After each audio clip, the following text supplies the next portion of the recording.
हरे कृष्णा कृष्णा कृष्णा हरे हरे, हरे राम राम राम हरे हरे। आज आमरा पूर्व मेदिनीपुरेर महादधिपुरे आमरा उपस्थित हয়েছি। এখন আমি কিছু ভগবানের কথা বলার চেষ্টা করব।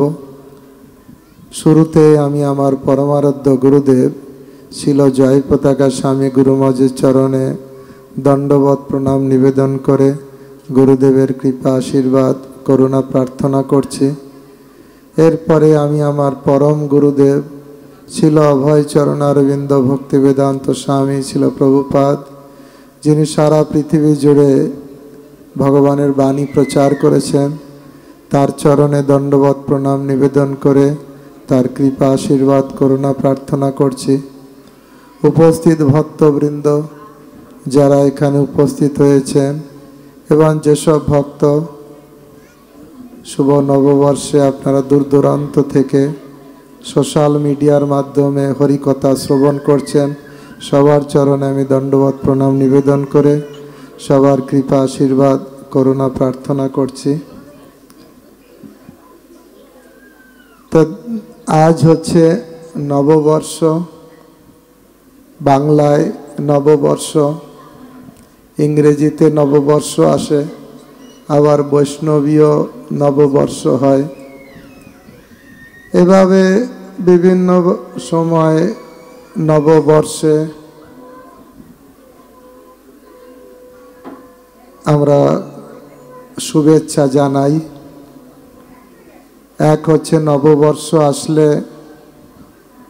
নতুন বছরে নতুন কিছু প্ল্যান প্রোগ্রাম, গত এক বছর চলে গেছে তার জন্য চিন্তা করা কতটা ভালো কাজ করেছি, কতটা ভগবত সেবায় নিজেকে যুক্ত রাখতে পেরেছি।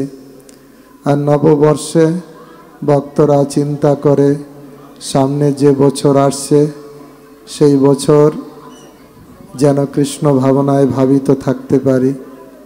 সচ্চিদানন্দ ভক্তি বিনোদ ঠাকুর একবার নববর্ষর উদ্দেশ্যে প্রার্থনা করছেন, হে নববর্ষ তুমি জয়যুক্ত হও, তুমি সবার হৃদয়ে কৃষ্ণ ভাবনায় পূর্ণ করো, সবাইকে এমন বুদ্ধি দাও যেন তারা হরি ভজনে নিজেকে নিযুক্ত করে, সারা জগতে ভগবানের বাণী যাতে সুন্দরভাবে প্রচার হয়। হে নববর্ষ তুমি সেই ব্যবস্থা করো।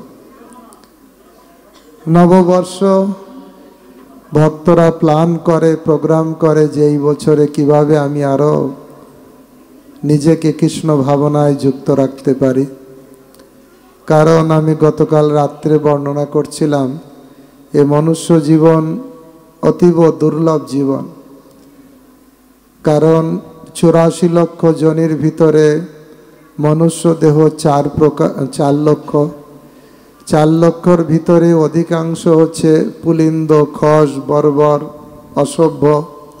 তার ভিতরে সভ্য মানুষ খুবই কম।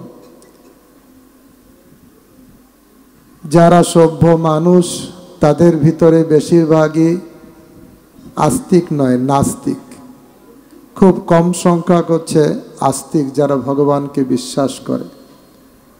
যারা ভগবানকে বিশ্বাস করে আস্তিক, তাদের ভিতরে অধিকাংশ হচ্ছে মুখে ভগবানকে মানে, কাজে মানে না। অনেক জায়গায় যাবেন, বলে হ্যাঁ আমিও ভক্ত,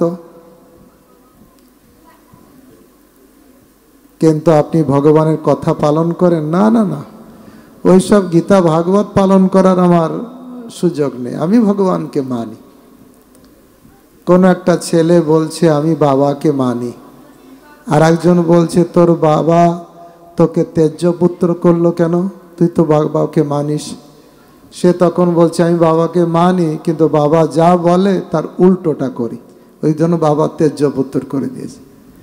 এই জগতে কিছু মানুষ আছে মুখে তারা বলে আমি ভগবানকে মানি, কিন্তু কাজের বেলায় করতে চায় না।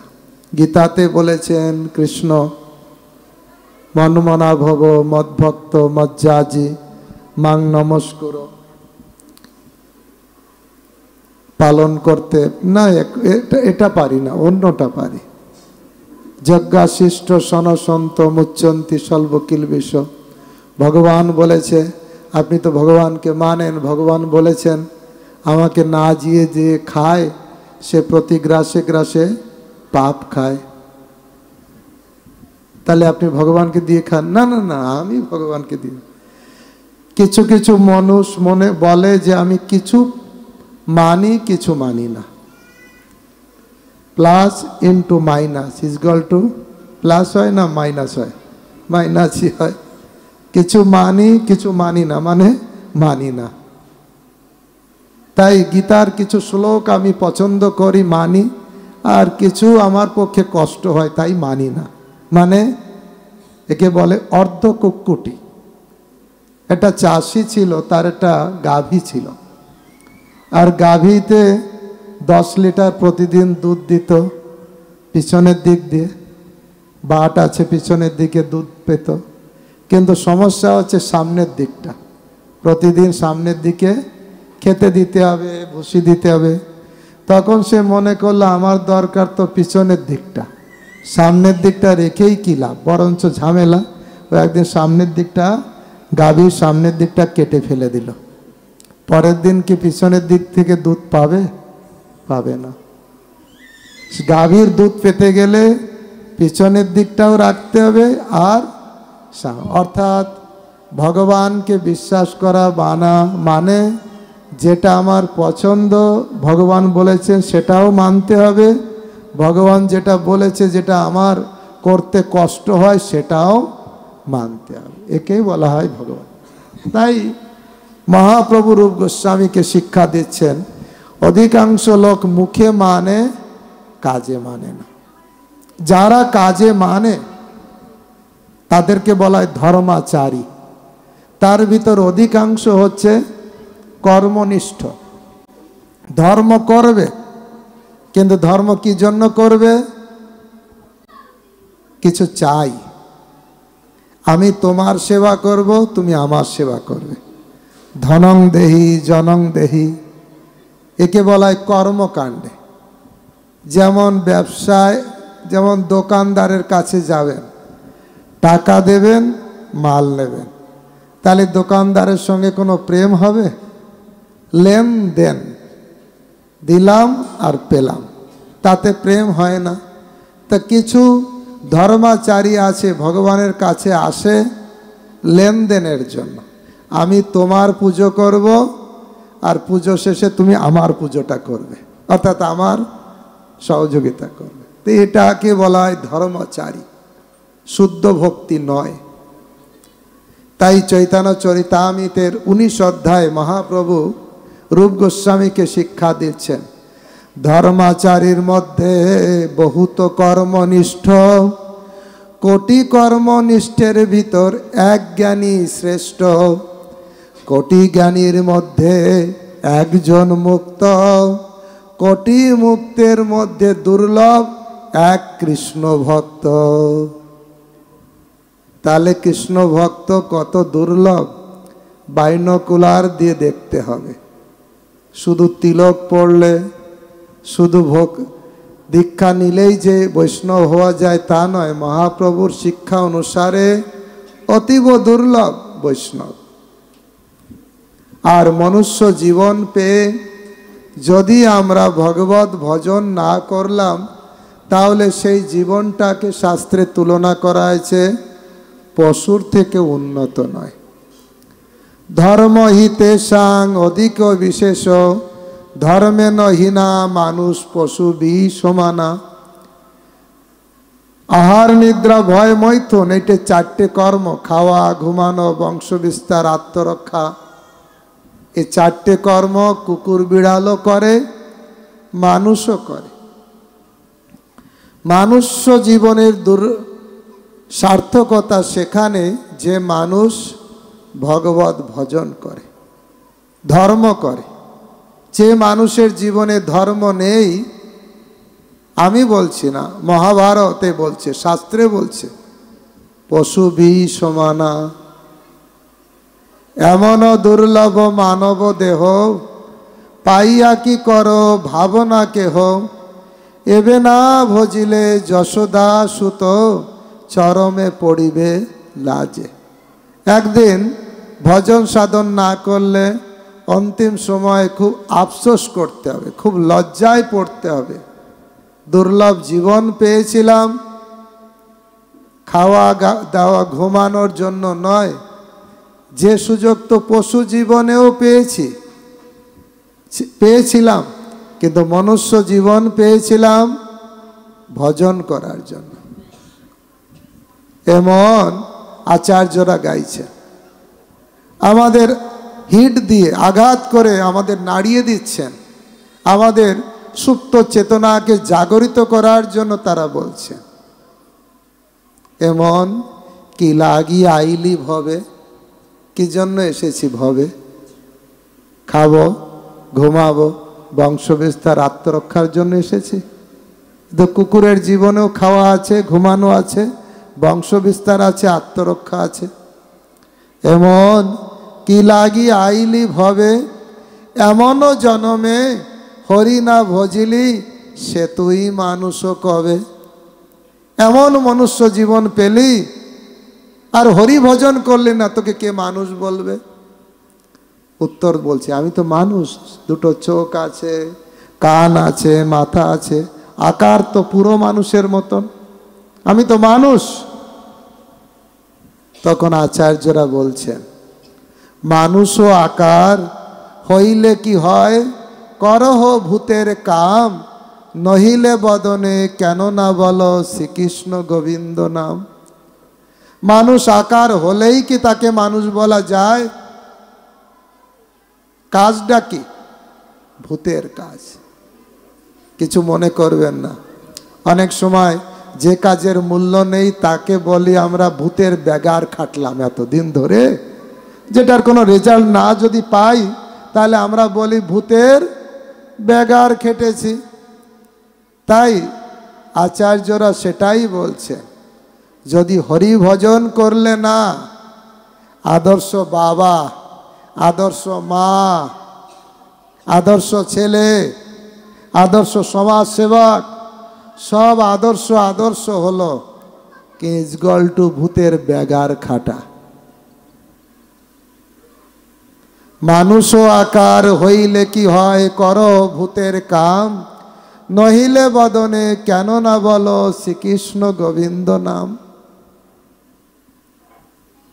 যখন আসবো ভগবানকে বলেছিলাম, প্রভু আমি গিয়ে তোমার ভজন করব, কিন্তু এখানে এসে এমন নির্বুদ্ধিতা, এমন কুবুদ্ধি মাথায় চেপে গেল, হায় রে ছেলে, হায় রে মেয়ে, হায় রে সংসার, হায় রে টাকা, সব ভুলে গেলাম। তাই আচার্যরা গাইছেন, ভজিব বলিয়া কহিয়া আইলি, ভুলিলি কি সুখ পাইয়ে, বুঝিনু এবার সমন নগরে, নরকে মজিবি যাইয়ে। বুঝতে পেরেছি তোমার গতি কোথায় হবে। হরি ভজন করতে এসেছিলে, হরি ভজন না করে ছেলের ভজন, মেয়ের ভজন, স্ত্রীর ভজন, স্বামীর ভজন, সব ভজন করলে, একজনের ভজনটা বাদ দিয়ে দিলে। কার? গোবিন্দের। জানি তোমার গতি কোথায় হবে। শিল প্রভুপাদ প্রায় বলতেন ইংরেজিতে, রয়্যাল রোড টু দি হেল, নরকে যাওয়ার রাজপথ একদম পাকা, কোনো ট্রাফিক জ্যাম নেই, কোনো সিগন্যাল নেই, হো হো করে একদম সোজা যেতে হবে। কেউ আটকাতে পারবে যদি হরি ভজন না করি? আর নরকে গেলাম, ফুটন্ত তেলে ফেললো, আর আমি যমদূতকে বললাম, আরে আরে রে, তুমি চেনো না আমি বীরু ভাই আম্বানি ছিলাম, আমার হাজার হাজার কোটি টাকার মালিক আমি ছিলাম, যাও আমার ছেলেকে বলো 200-400 কোটি টাকা তোমাকে ঘুষ দেবে, তুমি আমাকে তেলটাকে একটু ঠান্ডা করে দাও। ঘুষ নেবে যমদূত? এই জগতের পুলিশ নেবে, সিআইডি, সিবিআই, তাদের নামেও কথা আছে, তারাও ঘুষ নেয়, কিন্তু যমদূত ঘুষ নেবে না। পলাইতে পথ নাই, জম আছে। নিরেট সত্যটাকে উপলব্ধি করতে হবে। কত বছর আসছে, কত বছর চলে যাচ্ছে। যদি যে বছর হরি ভজন করলাম, এগোয়ে গেলাম ভগবানের কাছে। আমার গুরুদেব শুভ নববর্ষে তিনি একটা লেকচারে বলছেন, জয় পতাকা স্বামী গুরু মহারাজ, যদি আমি হরি ভজন করলাম তাহলে একটা বছর আমি কৃষ্ণের কাছে এসে এগোয়ে গেলাম। আর যদি হরি ভজন না করলাম তাহলে একটা বছর এগিয়ে গেলাম কার কাছে? মৃত্যুর কাছে, যমদূতের কাছে। যমদূত দেখছে, ক্যালকুলেশন করছে, কখন ধরব, ফুটন্ত তেলে ফেলবো, কেউ রক্ষা করতে পারবে না। তাই ভক্তগণ, মনুষ্য জীবন পেয়েছি চেতনার উন্নতি করার জন্য। আর চেতনার উন্নতির জন্য বাবা মা ছেলে মেয়েদের স্কুলে পাঠায়। স্কুল, কলেজ, ইউনিভার্সিটি, চেতনার উন্নতি হবে। কতটা উন্নতি ভালো করে আমরা জানি। ভক্তগণ, আপনি যত জায়গায় যান না কেন, যতদিন আপনি সাধুর কাছে না যাবেন, প্রকৃত চেতনার বিকাশ লাভ হবে না। আমরা কয়েকদিন ধরে চৈতন্য চরিতামৃতের অভিধেয় তত্ত্ব আলোচনা করছি। চৈতন্য চরিতামৃতের মধ্যলীলার 22 অধ্যায় সনাতন গোস্বামীকে শ্রীমান মহাপ্রভু 2 মাস ধরে কাশীতে শিক্ষা দিচ্ছেন। এখন আলোচ্য বিষয় হচ্ছে এই সাধুর কাছে গেলেই ভক্তি হবে, সাধুর কাছেই গেলে প্রকৃত কৃষ্ণ তত্ত্ব জ্ঞান হবে। কতজনের কাছে আমরা দৌড়াই, কেউ 500 টাকা দেবে, তার পরিবর্তে 1000 টাকা দেবে, আমরা দৌড়াই। 2000 টাকা দিলে আরও তাড়াতাড়ি দৌড়াই। জাগতিক সুবিধা পাওয়ার জন্য কত জায়গায় আমরা দৌড়াই। ভক্তগণ, প্রকৃত স্বার্থ হচ্ছে বিষ্ণু। প্রকৃত আমাদের স্বার্থ কেউ যদি মানতে চায়, সেটা হচ্ছে ভগবান। কোথায় গেলে আমি ভগবানকে পাবো, কার কাছে গেলে পাবো, কার সান্নিধ্যে গেলে পাবো। সামনে এসে দিয়ে যান। এই কেউ দেখতে পাচ্ছে না, কেউ নেই ওখানে, ওই যে উনি ঘুরে বেড়াচ্ছে, ওনে বলো এখানে আসতে, ওনার এটা নিয়ে না। ওই তো, হরে কৃষ্ণ কৃষ্ণ কৃষ্ণ হরে হরে, হরে রাম রাম রাম হরে হরে। কার কাছে গেলে প্রকৃত আমাদের স্বার্থ সিদ্ধি হবে? এই জগতের টাকা পয়সা, ধন দৌলত, পজিশন, অমুক পদ তমুক পদ পাওয়ার জন্য কত জায়গায় মানুষ ছোটাছুটি করে। ভক্তগণ, কোথায় গেলে আমরা কৃষ্ণকে পাব? কোথায় গেলে আমরা এই জড় জগতে যে পতিত হয়েছি, সেখান থেকে আবার ভগবানের কাছে ফিরে যাওয়ার সুযোগ লাভ করব? কার কাছে গেলে? ছোট্ট কথা আচার্যরা বলছেন, বৈষ্ণবের বন্দনা করে বলছেন, কৃষ্ণ সে তোমার কৃষ্ণ দিতে পারো, তোমার শকতি আছে, আমি তো কাঙাল, কৃষ্ণ কৃষ্ণ বলি, ধাই তব পাছে পাছে। কার পিছনে? জাগতিক লোকের পিছনে নয়, টাকা পয়সার ধান্দায় নয়, পদ পজিশনের ধান্দায় নয়, এর কাছে গেলে আমি এই সুযোগটা পাবো না। আমি কৃষ্ণকে পাবো যদি আমি সাধুর কাছে যাব। এই জন্য সাধুকে সন্ধান সবাই করে না। দেখবেন হরি কথা হবে, মুষ্টিমেয় কিছু লোক আসবে, ভাগ্যবান ভাগ্যবতী আসবে। এমনি বড় বড় সভা হবে, রাজনৈতিক সভা বলুন, অর্কেস্ট্রার বিভিন্ন বলুন, সেসব জায়গায় আপনি জায়গা দিতে পারবেন না, এত লোক আসবে। অধিকাংশ মানুষ যেদিকে দৌড়ায়, কিন্তু বড় ভাগ্যবান তারা সাধুর অনুসন্ধান করে। এই জন্য মহাপ্রভু যখন রূপ গোস্বামীকে বলছেন ব্রহ্মাণ্ড ভ্রমিতে কোন ভাগ্যবান জীব, ব্রহ্মাণ্ড ভ্রমণ করতে করতে কোন ভাগ্যবান ব্যক্তি গুরু কৃষ্ণ প্রসাদে পায় ভক্তিলতা বীজ। কখনো স্বর্গে, কখনো নরকে, বিভিন্ন জায়গায় ভ্রমণ করতে করতে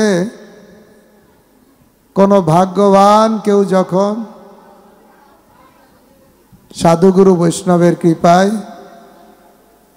ভক্তিলতা বীজ পায়, যে শুদ্ধ ভক্ত সঙ্গ লাভ করার জন্য যারা বুদ্ধিমান, অনেক ভাগ্যবান, তারাও অনুসন্ধান করে। ব্রহ্মাণ্ড ভ্রমিতে কোনো ভাগ্যবান যে স্বর্গে নরকে ভূতলে ভ্রমণ করতে করতে করতে কারো যদি অনেক ভাগ্যের উদয় হয়, তখন তার হৃদয় এই মনোভাবের উদয় হয় যে আমি সাধুর কাছে যাব, হরিকথা শুনব। কারণ এটা কথা জগদানন্দ পণ্ডিত তার প্রেম বিবর্তে লিখেছেন। এই বদ্ধ দশা মানে আমাদের পিশাচি পেলে যেমন হয়, আমাদের ঠিক সেই দশা। পিশাচি পাইলে যেন মতিচ্ছন্ন হয়, মায়াগ্রস্ত জীবের হয় সে ভাব উদয়। কারো যদি ভূতে পায়, সে কি করে? সে নর্মাল থাকে না, ভূতের কথা বলে, বাড়ি তাল গাছে খাই, নদী থেকে মাছ ধরে ধরে খাই, এই রকম কথা সে বলে। নিজের পরিচয় দেয় না, যে ছেলেটার উপরে ভূত ভর করেছে, ছেলেটা নিজের কথা না বলে ভূত তার মাথায় চড়ে কথা বলে। তা আমাদের এই বদ্ধ দশায় মায়া আমাদের মাথায় ভর করেছে, আর মায়া মাথায় ভর করে আমাদের ঠিক ভূতে পেলে যেমন উল্টা পাল্টা পরিচয় দেয়, আমরাও ঠিক সেই রকম পরিচয় দিই। আর এই ভূত তাড়াতে গেলে কি করতে হয়? ওঝাকে ডাকতে হয়। ওঝা আসে নিম পাতা বা কারি পাতা দিয়ে খুব করে মন্ত্র বলে। মন্ত্র বলতে বলতে এক সময় ভূত, কারো মাথায় যদি ভূত ভর করে, সে নিজের পরিচয় না দিয়ে ভূতের পরিচয় দেয়। এই বদ্ধ দশা আমাদের, আমরা এই রকম ভূতের মতন আমরা নিজেকে অন্য কিছু মনে করি। আমি অমুক জায়গায়, অমুক বাড়ির, অমুক মালিক, তমুক পরিচয়, আলাদা আলাদা ডেজিগনেশন, আলাদা আলাদা উপাধি। কিন্তু ভক্তিতে আসতে গেলে সর্ব উপাধি বিনির্মুক্তম তৎপরত্বেন নির্মলম। নির্মল হতে হবে উপাধি মুক্ত হয়ে। আমি এই জগতের পুরুষ নই, মহিলা নই, আমার যে আলাদা আলাদা পরিচয়, এটা আমি নই। আমার পরিচয়, আমি হচ্ছে কৃষ্ণের নিত্য দাস। কিন্তু সেটা উপলব্ধি হবে না, যেহেতু মাথায় ভূতে ভর করেছে। তাই ভূত তাড়ানোর জন্য দরকার, যারা নিকটতম লোক তারা ওঝাকে ডাকে, আপনি দয়া করে এই ব্যক্তির ভূতটাকে একটু তাড়িয়ে দিন। তখন খুব করে মন্ত্র বলে। মন্ত্র বলতে বলতে এক সময় মাথা থেকে ভূতটা পালিয়ে যায়। তখন আবার সে নিজের পরিচয় বুঝতে পারে। তা আমাদের অবস্থা হচ্ছে এই বদ্ধ দশা। আমরা এই জগতে এসেছি, কিন্তু মায়ার দ্বারা প্রভাবিত হয়ে আমার করছি। যখনই আমরা যেমন ভূতে পেলে বৈদ্যের কাছে যাই, ঠিক সেরকম বদ্ধ দশায় আমাদের সাধুর কাছে যেতে হবে। ভ্রমিতে ভ্রমিতে যদি সাধু বৈদ্য পায়, তার উপদেশ মন্ত্রে পিশাচি পালায়। ভ্রমণ করতে করতে এই স্বর্গে নরকে বিভিন্ন জায়গায় ভ্রমণ করতে করতে করতে ভাগ্যক্রমে যদি কখনো আমরা সাধু সঙ্গ পাব, সেই সাধুর কৃপায় সেই উপদেশ শ্রবণ করে আমাদের মাথা থেকে মায়া পিশাচি নেমে যাবে। তখন আমরা উপলব্ধি করব আমার স্বরূপ হচ্ছে আমি কৃষ্ণের নিত্য দাস। আর সেই জন্য মহাপ্রভু সনাতন গোস্বামীকে, তিনি সাধারণ কেউ নন, এই বাংলার নবাব ছিলেন হোসেন শাহ, তারই প্রধানমন্ত্রী ছিলেন। আর তাকে উপদেশ দিচ্ছেন সনাতন গোস্বামীকে মহাপ্রভু 2 মাস ধরে। কি বলছেন? যে এই জগতে মানুষের শুভ দিন সেই দিন উদয় হবে যেদিন সে সাধুর সঙ্গ পাবে। সাধু সঙ্গ সর্বশাস্ত্রে কয় লবমাত্র। 1 সেকেন্ডেরও 11 ভাগের 1 ভাগ লব। এতটুকু টাইমও কেউ যদি সাধু সঙ্গ পায়, তার জীবন সফল হয়ে যায়। তাই ভক্তগণ অনেক অনেক সুন্দর সুন্দর শ্লোক দিয়েছেন। এই জগতে সমস্ত ঐশ্বর্য পেলে যা লাভ হয় না, এই জগতের কোনো কিছু যার সঙ্গে তুলনা করা যায় না, সেই লবমাত্র যদি কেউ সাধু সঙ্গ করে, তাহলে তার জীবনে অত মূল্যবান বস্তু সে লাভ করতে পারে, যার সঙ্গে ধন সম্পদ পজিশন কোনো কিছু নয়। ভক্তগণ, আমরা আধ্যাত্মিকতাটাকে কেউ খুব মামুলিভাবে নিই, কেউ একটু দৃঢ়ভাবে নিই, আর যে ভাগ্যবান সে সুদৃঢ়ভাবে ভক্তি করে। তারা জানে, দেখুন জগতে সবাই যে জিনিসটাকে প্রয়োজন বেশি মনে করে সেই জিনিসের জন্য সময় দেয়, এনার্জি দেয়, সব কিছু সেই জিনিসের। প্রথমে উপলব্ধি করতে হয় কোনটা আমার জীবনের বিশেষ প্রয়োজন। টাকা পয়সা, গাড়ি বাড়ি, পেট ভর্তি খাওয়া দাওয়া, সব জীবনে সুযোগ আছে, কিন্তু হরিভজনের সুযোগ আছে মনুষ্য জীবনে। নিদেহ মাধ্যম সুলভম সুদুর্লভম প্লবম সুকল্পম গুরুকর্ণ ধারম মায়ানুকূলেন নবেশ ন তরেত স আত্মহা। সুলভ নয়, দুর্লভ নয়, সুদুর্লভ হচ্ছে এই দেহ পাওয়াটা, অতীব দুর্লভ। তার সঙ্গে যদি আবার সদ্গুরু পাওয়া যায় আরও সৌভাগ্যবান। তার সঙ্গে ভগবানের অনুকূল কৃপারূপ বাতাস নৌকাটাকে ঠেলে নিয়ে যাচ্ছে, ওপারে নিয়ে যাবে, ভবনদী পার করে দেবে, এত সুযোগ। মনুষ্য দেহ, সদ্গুরু, কৃষ্ণের কৃপারূপ অনুকূল বাতাস, আর মনুষ্য দেহ যেটা নৌকা স্বরূপ, এত সুযোগ থাকা সত্ত্বেও নবেত ন তরেত, এই ভব নদী পার হওয়ার চেষ্টা যে করে না, স আত্মহা। আর সে আত্মহত্যা করছে, সুইসাইড করছে। মনুষ্য জীবন পেলেও সদ্গুরু লাভের সুযোগ, ভগবানের কৃপারূপ অনুকূল বাতাস সুযোগ আছে, কিন্তু ভব নদী পার হওয়ার ইচ্ছা নেই, সে সুইসাইড করছে। কেউ বলতে পারে না না না প্রভু কি বলছেন? বিষ খেয়ে মরাটা সুইসাইড, ট্রেনে মাথা দেওয়াটা সুইসাইড, গলায় দড়ি দেওয়াটা সুইসাইড, আত্মহত্যা না।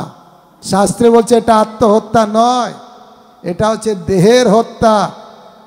আপনি এই গলায় দড়ি দিয়ে মরলেন না, বিষ খেয়ে মরলেন না, ট্রেনে মাথা দিয়ে মরলেন না, তবুও কি সবসময় বেঁচে থাকবেন? একদিন মরবেন, সবাইকে একদিন মরতে হবে।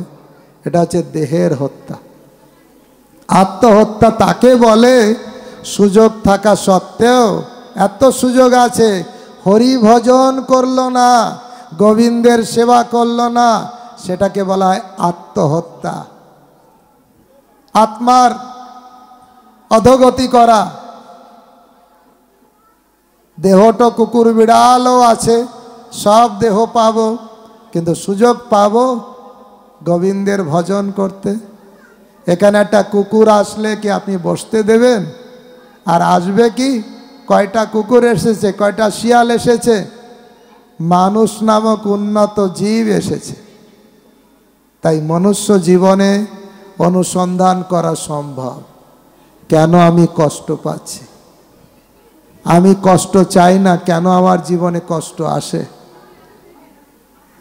আমি এত সমস্যায় জর্জরিত কেন কেন কেন? একটা কুকুর পিটানি খায়, প্রশ্ন করে কেন মার খেলাম? ধরুন এখানে যারা বসে আছেন, কাউকে আমি একটা লাঠি দিয়ে মারলাম, আপনি কি কান্না করতে করতে চলে যাবেন, আমাকে প্রশ্ন করবেন, প্রভু কেন আপনি আমাকে মারলেন? করবেন কি না? একটা কুকুর আসবে, তাকে আমি মারলাম, ও ঘেউ ঘেউ করতে করতে চলে যাবে, একবার প্রশ্ন করতে আসবে কেন আমাকে পিটালেন? বলবে? অর্থাৎ পশু জীবনে কষ্ট আসে, মানুষের জীবনে কষ্ট আছে। মানুষ আর পশুর ভিতরে পার্থক্য, পশু কখনো প্রশ্ন করে না, অসুখ বিসুখ হলে ডাক্তারখানায় যায় না, কারো অসুখ বিসুখ হলেই ডাক্তারখানায় মানুষ লাইন দেয়, এটাই। কষ্ট পেলে প্রতিকারের চেষ্টা করে। কি মনুষ্য জীবনে কষ্ট পাচ্ছি না? যারা বুদ্ধিমান তারা মহাপ্রভুর কাছে এরকম প্রশ্ন করে। যেমন সনাতন গোস্বামী মহাপ্রভুর কাছে গেলেন, উনি ছিলেন প্রধানমন্ত্রী, বাংলা ভাষায় দখল ছিল, সংস্কৃত ভাষায় দখল ছিল, এমনকি আরবি ফার্সি ভাষায়ও দখল ছিল, এমন বড় পণ্ডিত। কাশীতে যখন মহাপ্রভুর কাছে গিয়েছেন, মহাপ্রভুকে বলছেন, প্রভু আমাকে সবাই পণ্ডিত বলে, কিন্তু আমি মূর্খ নাম্বার ওয়ান, আমি সব জানি, কিন্তু যে জিনিস জানা দরকার ওটাই জানি না, অথচ আমাকে বড় পণ্ডিত বলে, আমি মূর্খ। মহাপ্রভুর কাছে প্রশ্ন করছেন, তখন কি প্রশ্ন? কে আমি, কেনে মোর, যারে তাপত্রয়, ইহা নাহি জানি মোর, কইছে হিত হয়। আমি কে, কোথা থেকে এসেছি, মৃত্যুর পরে যাব কোথায়? আমি তো চাই না কষ্ট পেতে, সবসময় কেন ত্রিতাপ জ্বালায় আমি দগ্ধীভূত হই? আদি দৈবিক, আদি ভৌতিক, আধ্যাত্মিক কেন পাই? প্রশ্ন। তা যারা দেখবেন কিছু পাগল লোক আছে, শীতের কালেও খালি গায়ে ঘুরে বেড়ায়। পাগল লোক আছে, রাস্তার পাশে আখ মাড়াই হচ্ছে, 2 ভাঁজ 4 ভাঁজ 6 ভাঁজ দিয়ে এক ফোঁটা রস থাকতে ছাড়ছে না, তারপরে ফেলে দিচ্ছে, তাকে বলা হয় ছোবড়া। ওই পাগল এসে অনেক সময় এটাকে চিবায়, চিবায় না? দেখতে মানুষ, কিন্তু মাথাটা যেহেতু পাগল, যেখানে এক ফোঁটা রস নেই সেখানে রসের সন্ধান করে, পাগল। কিছু মানুষ আমরা আছি, যে জগতে একটু আনন্দ নেই, সেই জগতে আমরা শুধু আনন্দের সন্ধান করতে চাই। এই জগতের নাম ভগবান কি দিয়েছেন? ভগবানই তো তৈরি করেছেন, তৈরি করে তিনি নাম সিলেকশন করে দিয়েছেন, দুঃখালয়ম অশাশ্বতম। দুঃখালয় মানে কি? ধরুন বিদ্যালয়ে কি পাওয়া যায়, মদিরালয়ে কি পাওয়া যায়, আর দুঃখালয়ে সুখ না দুঃখ? তা আছে কোথায়? দুঃখালয়ে। ভগবানের সৃষ্ট জগৎ, ভগবানের দেওয়া নাম দুঃখালয়, সেখানে কি করে সুখ পাবো? আর একটা জগৎ আছে, জগৎ জড় জগৎ, আর একটা জগৎ, এটাকে বলে ম্যাটেরিয়াল জগৎ, অ্যান্টি ম্যাটেরিয়াল জগৎ। জড় জগৎ, চিন্ময় জগৎ, দুঃখালয়ম অশাশ্বতম, আর বৈকুণ্ঠ। বই মানে না, কুণ্ঠা মানে কোনো উৎকণ্ঠা নেই। তাহলে আমরা যদি আনন্দ চাই, আনন্দ লোকে ফিরতে হবে। কিন্তু এইখানেই যদি চিৎকার করি পঞ্চবার্ষিকী যোজনা, দশমবার্ষিকী যোজনা, হবে না, কোনোদিন ফলপ্রসূ হবে না। শুধু আশায় আশায় চলে যাবে দিন। সুখ পাখিটা আজও দেখা দিল না, খালি সুখের সন্ধান করে। ভক্তগণ, এই জন্য কে বলে দেবে এই জড় দুঃখময় চিন্ময় জগতের খবর? কে আমাদের বলবে? স্কুল, কলেজ, ইউনিভার্সিটিতে বলবে? আমি দেহ নই, আমি আত্মা, স্কুল, কলেজ, ইউনিভার্সিটি, পিএইচডি করলে বলে দেবে? না। তদ বিজ্ঞানার্থাংশ গুরুমে ভাবি গচ্ছেত। সঠিক জ্ঞান যদি কেউ লাভ করতে চান অবশ্যই গুরুর কাছে যেতে হবে, সাধুর কাছে যেতে হবে। এমনও দুর্লভ মানব দেহ, দুর্লভ দেহ পেয়েছি, আর সদ্গুরুর কাছে যেতে হবে। তদ বিজ্ঞানার্থাং সগুরু মেভাবি গচ্ছেত। সঠিক জ্ঞান লাভ করতে গেলে গুরুর কাছে যেতে হয়, সাধুর কাছে যেতে হয়। সেই জন্য মহাপ্রভু সনাতন গোস্বামীকে অবিদেয় তত্ত্ব শিক্ষা দিচ্ছেন। হে সনাতন গোস্বামী, এই সাধুর কাছে গেলে সব পাওয়া যায়। সাধুর গুণাবলী বর্ণনা করছেন। সাধুর আজকে চৈতন্য চরিতামৃতে আমরা আলোচনা করছিলাম, সাধুর কতটা গুণ আছে? 26টা গুণ। কৃপালু আকৃত দহ, সত্যসার সম, নির্দোষ বদান্য মৃদু, সূচি অকিঞ্চন, সর্ব উপকারক শান্ত, কৃষ্ণৈক স্বরম। এরকম 26টা গুণের বর্ণনা দেওয়া আছে। কার? জাগতিক লোকের না, যারা শুদ্ধ ভক্ত। এই গুণগুলো কি করে আসে তাও বলছেন। কৃষ্ণ ভক্তের, কৃষ্ণের গুণ সকলই সঞ্চারে। কৃষ্ণ ভক্ত যে হবে, কৃষ্ণের যে দিব্য গুণ আছে ভক্তের ভিতরে সেটা ট্রান্সফার হবে। ভাগবতমের শ্লোক দিচ্ছেন, যশাস্তি ভক্তির ভগবত কিঞ্চন সর্বই গুণস্তত্র সমাসতে সুরা হরাব ভক্তস্য কুতো মহদ্গুণ মনোরথে না সতী ধাবতী বহি। যারা ভগবানের শুদ্ধ ভক্ত তারা ভগবানের এবং দেবতাদের সমস্ত দৈবী গুণাবলী তার ভিতরে বিকাশ লাভ ঘটে। যারা ভগবানের ভক্ত নয় তাদের কোথায় মহদ্গুণ? মনোরথে না সতী ধাবতী বহি। তারা মনরূপ একটা রথে এখানে সেখানে দৌড়ে বেড়ায়, মনের রথে তারা পরিচালিত।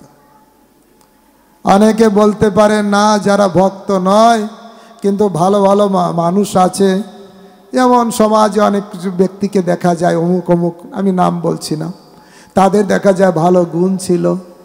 ভাগবতে কি বলছে জানেন? মণ্ডলন লোকরঞ্জনম।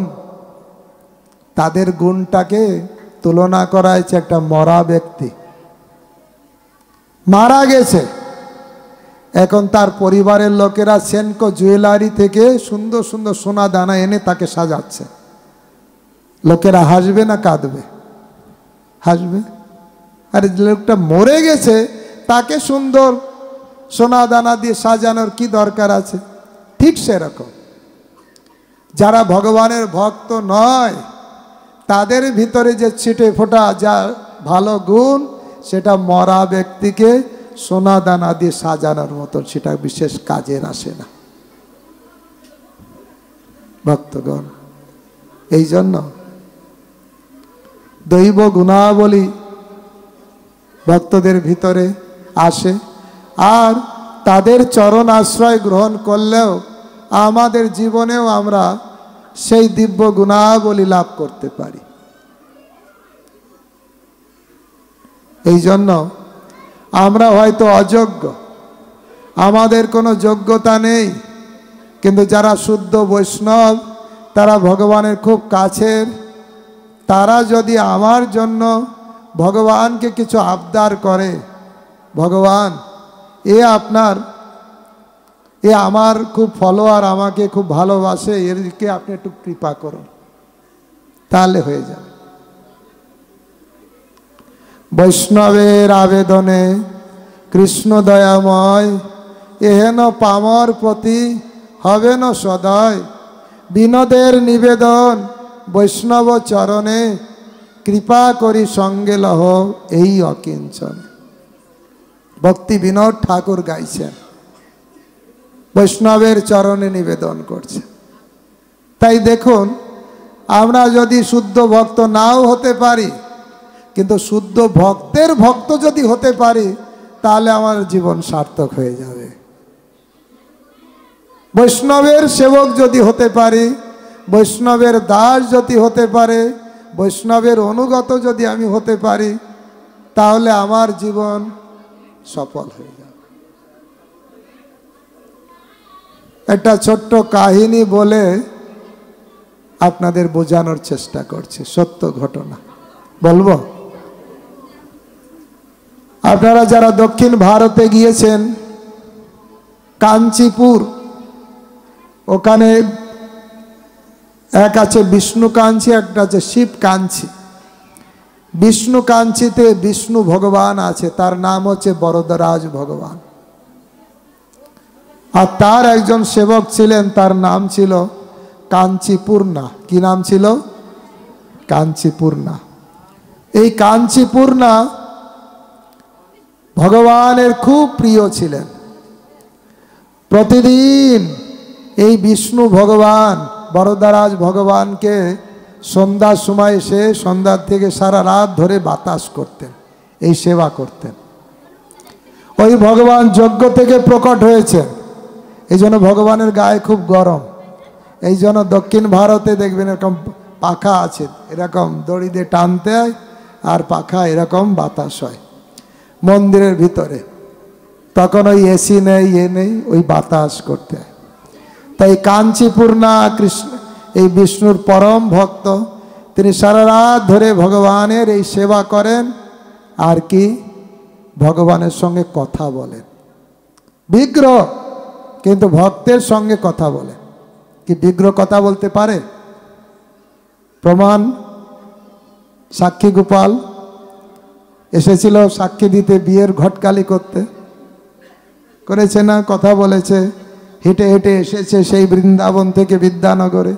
ভগবান সব পারে, ভক্তের সঙ্গে ভগবানের আদান প্রদান হয়। কাঞ্চিপূর্ণা এমন বড় ভক্ত ছিলেন, সারা রাত ধরে ভগবানের সঙ্গে কথা বলতেন। একদিন যখন বিকালে উনি যাচ্ছিলেন মন্দিরে সেবা করার জন্য, রাস্তায় ওনার একজন ভক্ত ধরেছেন, একদম চরণে প্রণাম করে বলছেন, প্রভু প্রভু, আপনি তো ভগবানের কত বড় ভক্ত, ভগবানের সঙ্গে কথা বলেন, তা এই অধমের কথা একটু জিজ্ঞাসা করবেন ভগবানকে, যে আমি কি এই জন্মে ভগবানের কাছে ফিরে যাব, না আমার কয় জন্ম লাগবে ভগবানের কাছে ফিরে যেতে, আপনি একটু আমার হয়ে একটু জিজ্ঞাসা করবেন। কাঞ্চিপূর্ণা বলেন, হ্যাঁ হ্যাঁ ঠিক আছে, আমি তোমার জন্য জিজ্ঞাসা করব। আর ওই দিন ভগবানকে বাতাস করছেন, আর ভগবানকে জিজ্ঞাসা করেছেন, ভগবান ওই ভক্তটা রাস্তায় আমাকে জিজ্ঞাসা করলো, সে কি এই জন্মে আপনার কাছে ফিরে যেতে পারবে, না তার কয় জন্ম লাগবে?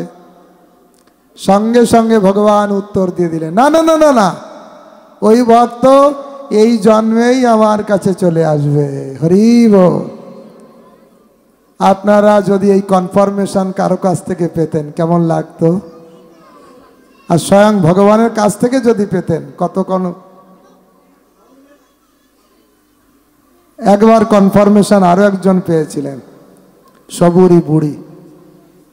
গুরুদেব মাতঙ্গ ঋষি যখন চলে যাচ্ছিলেন, গুরুদেবের চরণে পড়ে কান্নাকাটি করছেন, গুরুদেব আপনি ছাড়া তো আমার কেউ নেই। তার সুন্দর জীবনী আছে, আমি অত আর বলছি না। আমি তো, আমার বাবা নেই, মা নেই, আপনি হচ্ছে আমার সব, আর আপনি জগৎ থেকে চলে যাচ্ছেন, আমি কোথায়, কে আমার? আপনি তো চলে যাচ্ছেন রামচন্দ্রের কাছে, আমি কি নিয়ে থাকবো? বলছে দেখো আমি মরে যাওয়ার পরে আমি তো ভগবানের কাছে যাচ্ছি, আর তুমি জীবিত থাকতে স্বয়ং ভগবান তোমার কাছে আসবে। কত কনফার্মেশন পেয়ে ভালো লাগে না? আর প্রতিদিন ভগবানের জন্য সাজাতেন। কাঞ্চিপূর্ণা পরের দিন সেই ভক্তকে বলে দিয়েছে, দেখো ভগবান বলে দিয়েছে তুমি এই জন্মেই ভগবানের কাছে চলে যাবে। হরি বল। তার কি আনন্দ! কাঞ্চিপূর্ণা এরকম প্রতিদিন সেবা করেন। একদিনে ওনার মাথায় এটা মনে হলো, আরে ওই ভক্তের কথা তো আমি ভগবানকে জিজ্ঞাসা করলাম, কই আমার কথা একটু জিজ্ঞাসা করি না কেন? আমি তো নিশ্চয়ই ভগবানের কাছে যাব, তো একটু ভগবানের শ্রীমুখ থেকে একটা কনফার্মেশন লেটার যদি হয় তাহলে তো আরও একটু সুবিধা হয়। আমি এত কথা বলি, উনি যেমন জিজ্ঞাসা করলে ওনারটা বললাম, ওনার কত ভালো, আমি একটু কনফার্মেশনটা নিয়ে নিই। পরের দিন আবার সেবা করতে করতে ভগবানকে জিজ্ঞাসা করছে, হে প্রভু, আপনি তো ওই প্রভুর কথা বললেন এই জন্মে আপনার কাছে ফিরে যাবে, হোয়াট অ্যাবাউট মি? আমার ব্যাপারে কি? আপনি একটু আমার কথাটা বলুন, আমি কি এই জন্মে আপনার কাছে যাব? বলছে না। কি বললেন? না। কেমন লাগলো? ভালো লাগলো না কষ্ট লাগলো? প্রভু কেন কেন? আমি আপনার সঙ্গে কথা বলি, আপনার এত সেবা করি, আর ওই ভক্ত তো আপনার এত সেবা করে না, কিন্তু ওই ভক্তকে বললেন এই জন্মে আপনার কাছে ফিরে যাবে, আর আমি আপনার এত কাছে, আমাকে বললেন এই জন্মে যাবে না, কয়েক জন্ম লাগবে। কেন প্রভু কেন? একটু বলুন না। তখন ভগবান বললেন, জানো ওই ভক্তটা আমার ভক্ত না, ওই ভক্তটা তোমার ভক্ত, তোমাকে খুব ভালোবাসে, তা তুমি আমার ভক্ত, তা ও হচ্ছে ভক্তের ভক্ত, সেই জন্য ও এই জন্মেই আমার কাছে চলে আসবে, আর তুমি আমার ডাইরেক্ট ভক্ত, সেই জন্য তোমার কয়েক জন্ম লাগবে। হরি বল। এবার ভগবান বললেন, এবার কাঞ্চিপূর্ণা বললেন, তাহলে তোমার সেবা করে কি লাভ? থাকলো ঝোলা, চললো ভোলা, এই থাকলো তোমার বাতাস করার পাখা, আর তোমার কাছে থাকবো না। এবার কাঞ্চিপূর্ণা দৌড়ালেন, কি করে আমি ভক্ত সেবা করব, ভক্তের সেবা কি করে করব, তার জন্য তিনি ছুটলেন। ছুটতে ছুটতে সেই কাঞ্চিপুর থেকে তিনি চলে আসছেন শ্রীরঙ্গমে। রঙ্গনাথ ভগবান যেখানে আছেন সেখানে আরেকজন পরম ভক্ত আছে, তার নাম হচ্ছে মহাপূর্ণা। কি নাম? মহাপূর্ণা। তিনি পরম ভক্ত, তার কাছে এসে তিনি এই ড্রেস নিয়ে আসলেন না। কাঞ্চিপূর্ণা সুন্দর তিলক, সবাই চেনে, পরম ভক্ত, এই জন্য কী করলেন, ড্রেস চেঞ্জ করে দিলেন। সাধারণ ড্রেস পরে তিলক টিলক উড়িয়ে দিয়ে মহাপূর্ণার কাছে এসে বললেন, আমি আপনার একটু সেবা করতে চাই, আপনি ভগবানের ভক্ত। বলছে আমার সেবা কি, আমার এই গোশালার তুমি সেবা করো। তখন উনি গোশালার সেবা করতে লাগলেন, এই মহাপূর্ণার আন্ডারে সেবা করেন। আর প্রতিদিন যখন সবার সেবা টেবা হয়ে যায়, সন্ধ্যার সময় আবার তিলক টিলক পরে আবার ভগবান স্তব স্তুতি করেন। একদিন কি হয়েছে, বর্ষা হয়েছে, সবাই বর্ষা খুব হয়েছে। তখন এই মহাপূর্ণা মনে করছেন আজকে তো অনেক বর্ষা হয়েছে, ওই একটা ছেলে এসেছিল, ও তো এক কাপড় দিয়ে এসেছে, নিশ্চয়ই তার কাপড় টাপড় ভিজে গেছে, যাই আমি তাকে একটু কাপড় দিয়ে আসি। এই বলে সন্ধ্যার সময় এসেছে তার কাছে, এসে দেখছে পুরো তিলক টিলক পরে একদম স্তব স্তুতি করছে। এবার চিনতে পেরেছে, এ তো সেই কাঞ্চিপূর্ণা, বরদরাজ ভগবানের পরম ভক্ত। একদম লম্বা হয়ে তাকে প্রণাম করেছে। কাঞ্চিপূর্ণাও মহাপূর্ণাকে প্রণাম করেছে, দুইজন দুইজনকে চিনতে পেরেছে। তা ততক্ষণে দুইজন দুইজনকে পুরোপুরি চিনতে পেরেছে। আর এবার তো মহাপূর্ণা তাকে তার সেবায় রাখবে না, বা এবং কাঞ্চিপূর্ণা মনে করলেন যে না, আমার তো সেবা হলো, আমি তো বৈষ্ণব সেবা করলাম, এখন আমি যাই, দেখি ফিরে যাই। এখন আবার ফিরে গেছেন কাঞ্চিপুরে বরদরাজ ভগবানের কাছে। এবার যখন ভগবানের কাছে যে প্রণাম করেছেন, বরদরাজ ভগবান বলছেন, এবার তোমার টিকিট কনফার্ম হয়ে গেছে, তুমি এই জন্মেই তুমি আমার কাছে আসতে পারে। তাহলে দেখুন ভক্তের ভক্ত হওয়া কত দরকার, আর তাতেই আমরা ভগবানের কাছে সহজেই ফিরে যেতে পারি।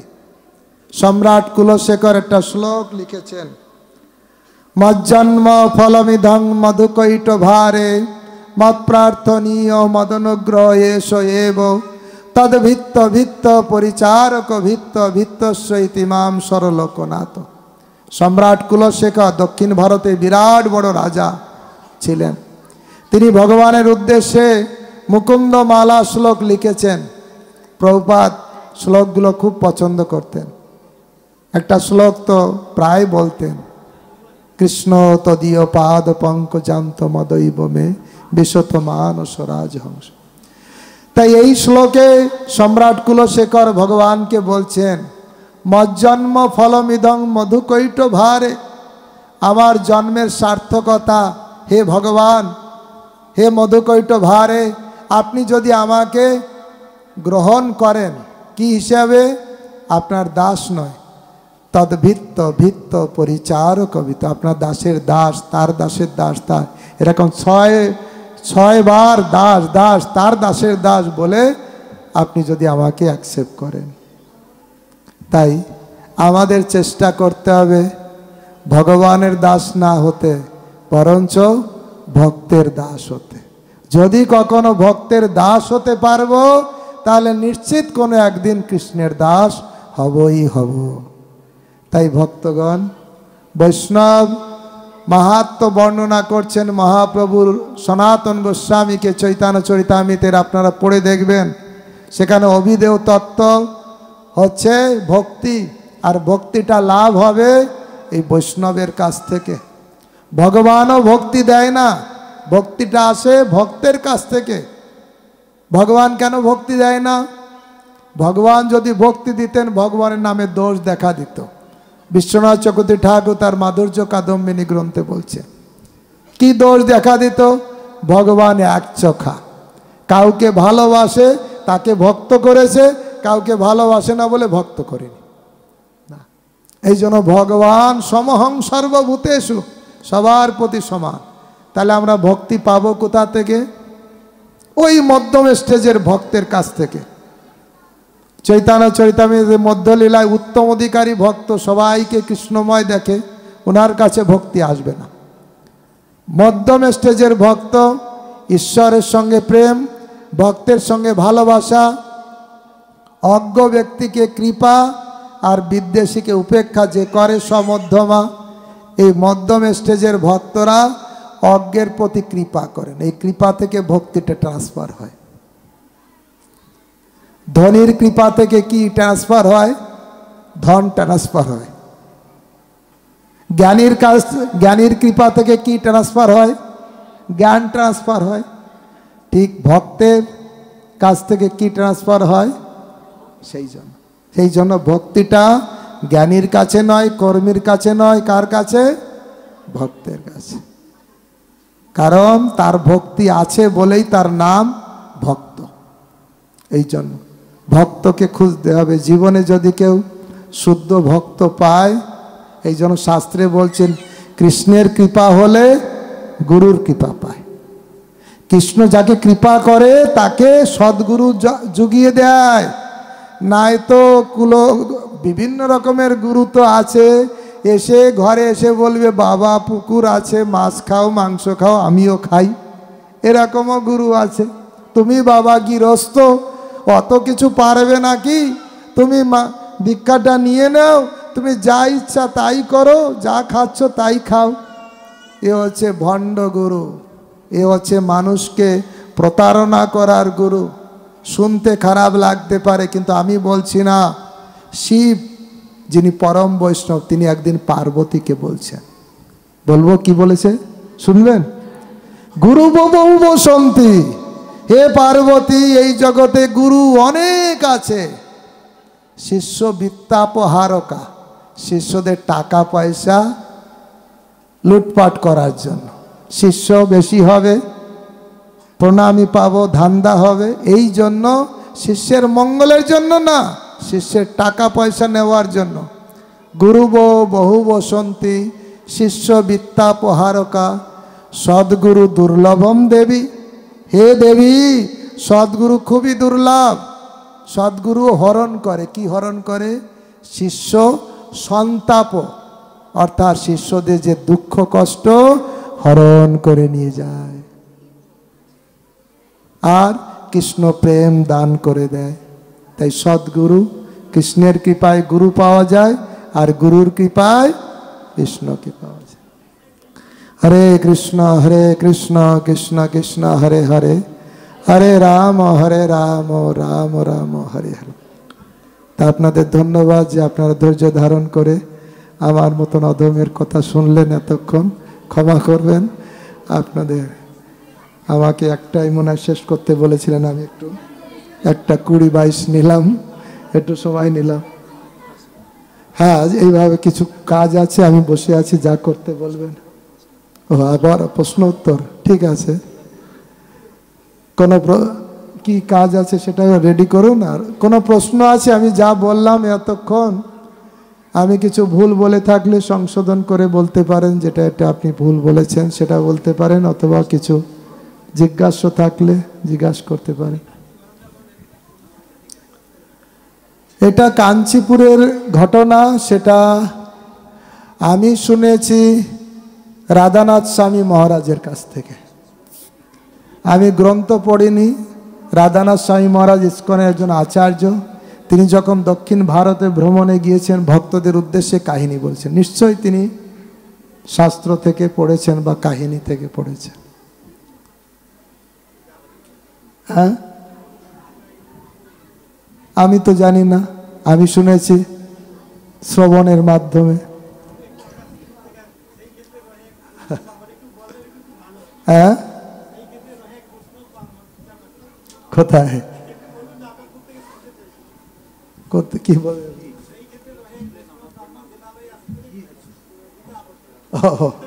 গীতা পাঠের কথা বলছি। হ্যাঁ, আমি যা আলোচনা করলাম তার ভিতরে কারো কোনো প্রশ্ন জিজ্ঞাসা? শ্রীরঙ্গমের কাহিনী, গীতা পাঠকের কাহিনী বলছেন।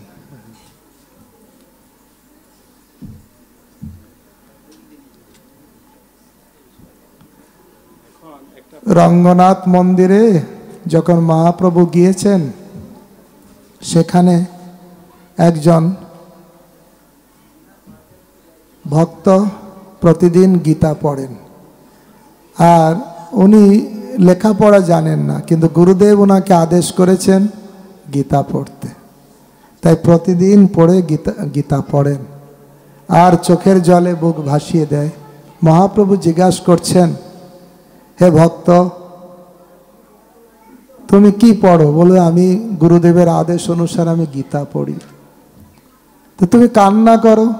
দেখুন, আমি তো পড়তে জানি না, কিন্তু গুরুদেবের আদেশ পালনের জন্য আমি প্রতিদিন গীতা পড়ার চেষ্টা করি, আর ভুলভাল যা উচ্চারণ করি লোকেরা হাসে, কিন্তু তুমি যে কান্না করো? বলছে, আমি যখনই পৃষ্ঠা উল্টাই, আমি সাক্ষাৎ কৃষ্ণকেই দেখতে পাই। দেখুন, বেশি লেখাপড়া নেই, কিন্তু গুরুদেবের আদেশের প্রতি নিষ্ঠা আছে, ভক্তের কথায় তার নিষ্ঠা আছে। আর সেই জন্যই গুরুদেব বলেছেন, তাই করছে, তাতেই সে কৃষ্ণ প্রাপ্তি হয়ে গেছে। শুধু বিরাট বড় জ্ঞানী হলে যুক্তি তর্কতে ভগবানকে পাওয়া যায় না। নায়ম আত্মা প্রবচনে না, বড় বড় লেকচার দিয়ে ভগবানকে পাওয়া যাবে না। না মেধয়া, অনেক মেধা শক্তি থাকলেও ভগবানকে পাওয়া যাবে না। না বহু না শ্রুতেন, অনেক শ্রুতি শাস্ত্র পড়ে পড়ে মুখস্থ করলেন, তাও ভগবানকে পাওয়া যাবে না। ভগবানকে পাওয়া যাবে জামে বৈশে বিভূনিতে তেনম লব্ধা তনুষা।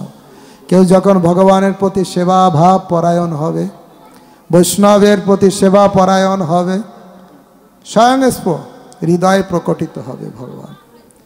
এই জন্য ভক্তিটা ভজ ধাতু থেকে এসেছে, সেবা থেকে এসেছে। শুধু দেখানোর ব্যাপার নয়, ভগবানের জন্য আমি কতটা করছি, গুরুদেব যা বলেছেন সেটা কতটা পালন করছি, বৈষ্ণবের কাছে কতটা আমি হরিকথা শুনছি, আর শুধু শুনছি না, সেটা কতটা আমি ব্যক্তি জীবনে পালন করছি, এটার উপরে নির্ভর করে ভগবানের কৃপা। কৃপা মানে করে পাওয়া, যে করবে না সে পাবে না। অন্য একটা সম্প্রদায়ের এটা ওরা শ্লোক লিখেছে, না করে যে পেতে চায় দুঃখ তাহার পিছে ধায়। কেউ যদি জানেন, আমি বলতে বলছি না। তা অন্য একটা ধর্মীয় সংস্থা তারা শ্লোক বানিয়েছে। তা আসলে করাই পাওয়ার জননী, করলে পাবে। কিছু করলে ভগবানের জন্য ভগবান আপনার হৃদয়ে আপনার অনুভূতি দেবে, আপনার ভাব জাগাবে। আর এটা ফাঁকি ঝুঁকি দিয়ে হয় না। আমি কালকে বলছিলাম, ফেলো করি মাখো তেল, আমি কি তোমার পর নাকি? নিয়ে আস না, এটা চৈতন্য চরিতামৃতে আছে। এই মধ্যলীলাতে ভক্ত মানে 26টে গুণ থাকবে, তারপরে আবার গুণ বলছেন, তিতিক্ষব কারুণিকা সুহৃদ সর্বদেহিনা অজাত শত্রুব শান্তা সাধুনং সাধুভূষণম। সাধুর ভূষণ, সাধুর একটা ড্রেস আছে, লাল কাপড় নয়, সাদা কাপড় নয়, মাথা নেড়া নয়, জটাধারী নয়। সাধুর ড্রেস হচ্ছে কিছু দিব্য গুণ। তিতিক্ষব, সে সহ্য গুণ করে। কারুণিকা, সে করুণাপরায়ণ হবে। সুহৃদ সর্বদেহিনা, সবার প্রতি বন্ধুভাবাপন্ন। অজাত শত্রু, তার কোনো শত্রু নেই। শান্ত স্বভাব, সাধুনং সাধু। কপিল দেব বলছে তার মাকে, এটা হচ্ছে সাধুর ড্রেস। যা ড্রেস দেখে সাধুকে বোঝা যাবে, দিব্য গুণ। হরে কৃষ্ণ।